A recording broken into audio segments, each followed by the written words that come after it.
കൊച്ചിയിൽ 22-ാം തീയതി എന്താ വന്നാലും നമ്മുടെ കേസ് നമുക്ക് +2 കഴിഞ്ഞ് ഏത് കുട്ടിക്കും എത്ര ചെറിയ മാർക്ക് ഒരു 45% മാർക്കിൽ ഏത് സ്ട്രീമിൽ പാസ്സായി കഴിഞ്ഞാലും നമ്മുടെ യൂണിവേഴ്സിറ്റി ഓഫ് കംബ്രിയയുടെ 3 കോഴ്സസ് ഉണ്ട്.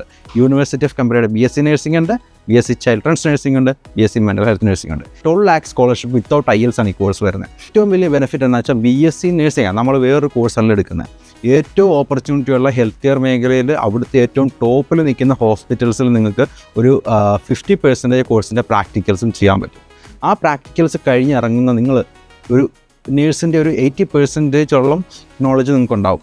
അത് കഴിഞ്ഞിറങ്ങിക്കഴിഞ്ഞാൽ ഒപ്പം തന്നെ കോഴ്സിൻ്റെ ഒപ്പം തന്നെ നിങ്ങൾക്ക് NHS രജിസ്ട്രേഷൻ പ്രീ രജിസ്ട്രേഷൻ വരുന്ന കോഴ്സസ് അവൈലബിൾ ആണ്.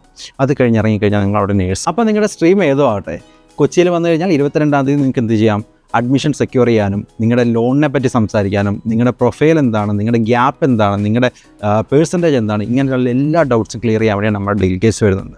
അപ്പോൾ 22 അവിടെ വരാൻ താല്പര്യമുള്ളവർ സ്കൈമാർക്കിനെ കണക്ട് ചെയ്യാം.